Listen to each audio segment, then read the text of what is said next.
Hello everybody, welcome to this video. It's a pleasure for me to be here because I'm going to practice my English speaking. Well, that's the idea of recording an everyday video. Well, it's not every day, but I try to do it when I can't go, sometimes I don't have a lot of time and well, I try to do my best regarding this practice.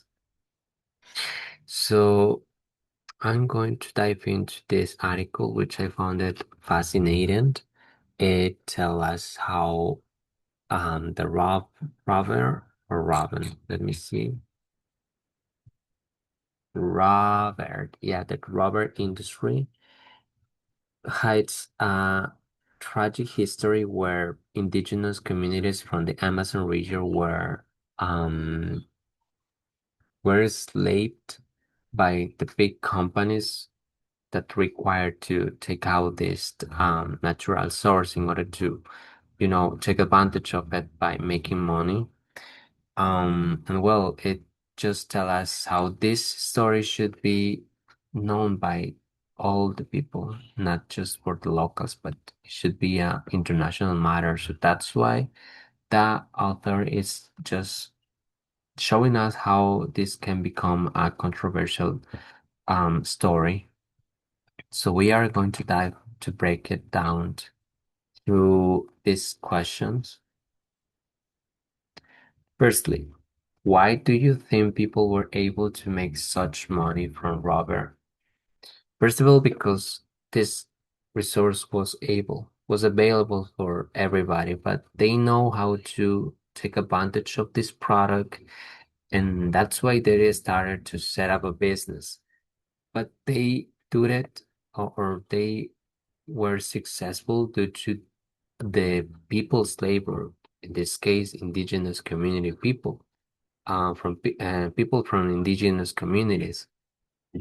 As a result, they just become rich because the product, the rubber, was sold in a huge amount of money, and they just wanted to increase their income by, you know, level up the production. So rubber was essential for those people to become wealthy.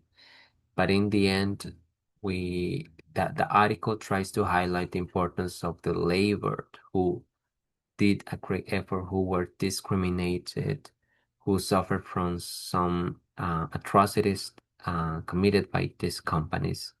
And that's why he only wants to point it out that part of the history that was omitted or somehow overlooked when this was known with when this was shared with the rest of the world. Um, but Peru is the country where all these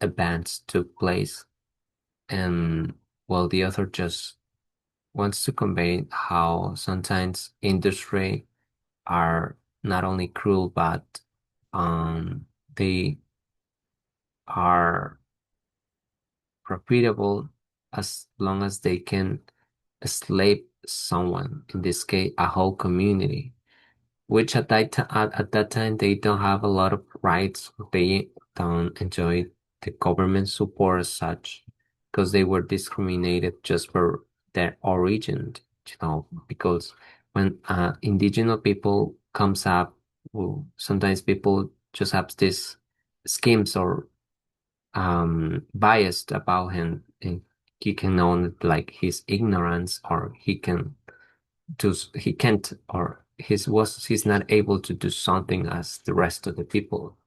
So this stigmatization should be erased, and one of the steps that the author wants to happen that is through showing the people the real story.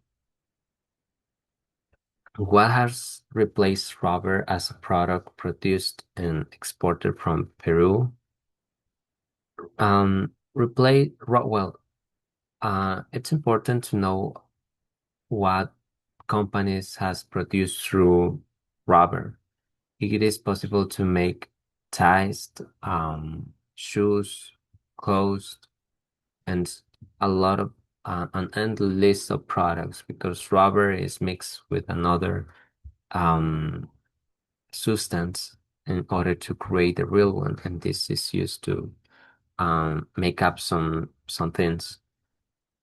So is exploited in Peru, then this is exported to the rest of the countries in order to carry out a bigger process. As rubber is not replaced as such because it is still used to keep alive these companies. That is how, in such a way, the author just try to recognize Peru as the main provider of rubber. So this is only possible by the recognition of the people's struggle, the ones especially who suffer with the atrocities. Why do you think people in many countries have so little control over the natural resources in their own regions? That's happened when there's a gap between in the society. For one hand, um, on the one hand, we have the high class where people is rich and they don't know about how to live in poverty, while the rest of the class has to do with poverty. They are privileged communities, and that's why they are, I would say, unsafe. They are vulnerable to the high class decisions because when they make a decision, the low class has suffered, basically, often suffered the consequences. And that is how even government cannot protect these communities, and they somehow lose rights. And when they want to defend their natural resources, it's impossible. It's an uphill battle because they don't have support. They have to struggle on their own, which should be penalized, I think, or should be prohibited to the national sovereignty. Everybody belongs to a country and everybody has the same right. Not We don't have to respect like the high class, the low class. Now everybody can enjoy a pure, enjoyable, cheerful life without destroying or harming with the rest of the community. So how is the society, I should say, is polluted or it is biased because only through this gap it's possible to recognize, well, the ones who need help and the ones who actually um, commit crimes to this group. So that is everything I want to share with you. Thank you, guys.